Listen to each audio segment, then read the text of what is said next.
Hi guys! Another day, another mini vlog na naman tayo. For today's video, samahan nyo nga kami magluto ng spaghetti. Eto nga pala ay birthday ng kapatid ko. Bali kami nga pala yung inutusan niya kasi sabi niya pag birthday dapat sitting pretty. May ganon. Nakapag-isa na nga kami dyan ng sibuyas, bawang at carrots. Hindi talaga mawawala ang spaghetti sa mga handaan, no? Talagang every occasion talaga, hindi talaga mawawala 'to. Puwera lang siguro kung hindi talaga kayo mahilig sa spaghetti. Kasi kami, hindi talaga kami masyadong mahilig sa pansit kaya spaghetti na lang yung niluto namin. Bale ito ay 2 kilo lang kasi wala naman kasing bisita na inimbita kung kumbaga kami-kami lang, kung may pumunta, yun lang. At natapos na nga mag-isa, ayan, isinunod na rin 'tong ating sauce. Bale nasa sa inyo kung anong brand ang gusto nyo, basta kahit ano pwede, basta ang mahalaga naman sa lahat, masarap talaga yung pinaka-sauce niya.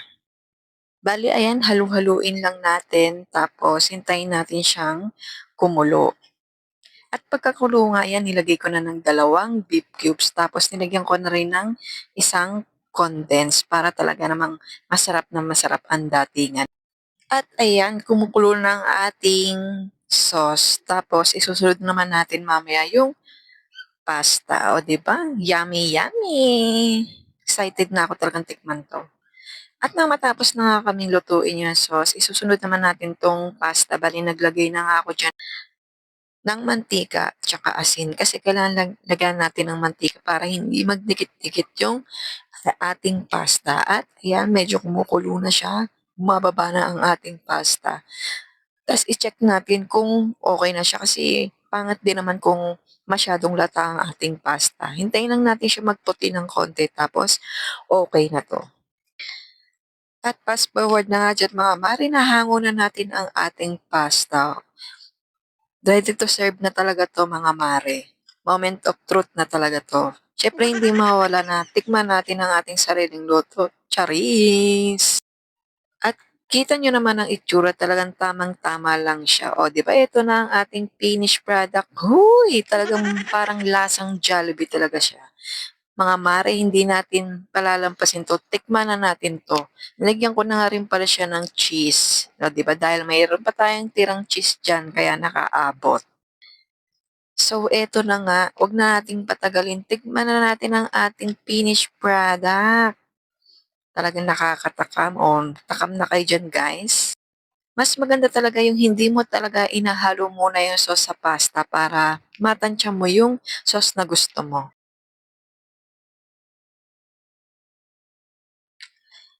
At ayun, grabe, wala akong masabi, ang sarap. At nang matapos na nga kami sa aming niluto, sumegway muna kami ng konti dito sa bagong bukas na Osave. At ayan, naisingit ko pa nga itong aming toothbrush.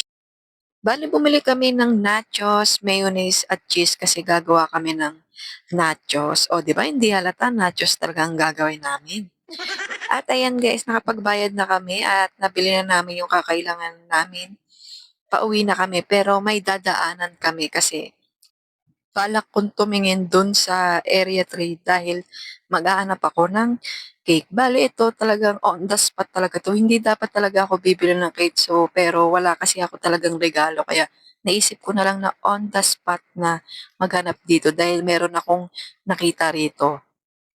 Bale biglaan talaga kaya kung ano na lang makitang cake yun na lang. At least meron ka talagang nabigay na galing talaga sa'yo, 'di ba? At ito na nga, papunta na nga kami dun. Kasi sinisilay-silay namin kung saan namin nakita yung bakery ng cake dito kasi medyo hindi na namin matandaan. At sabi ko nga lakarin namin para mas lalong makita namin yung hinahanap namin.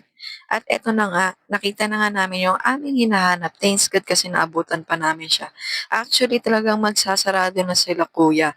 Kaya naman ko ano na lang yung mapili, yun na lang talaga. At eto yung napili ko. Simple pero galing sa puso. Charot! May cake siya, kaya pinagawa namin. Nagugulat yun. Hindi alam na may cake siya. Sabi ko wala akong pera. Pero may bitbit kami. May pinadala bang pera? Ay, na kami. Birthday na ni Otis! Birthday na ni Otis! Birthday na ni Otis! Birthday na ni Otis! Birthday na ni Otis!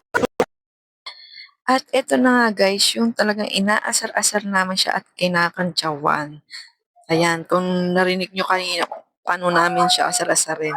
At pinablow na nga natin sa kanya ang ating cake. Minsan lang naman mag-birthday ang ating mamahal sa buhay. Kaya naman, pasayahin natin sila sa simpleng bagay na ibibigay nyo sa kanila. O siya, hanggang dito na lang aking video. Thanks for watching. See you in my next vlog.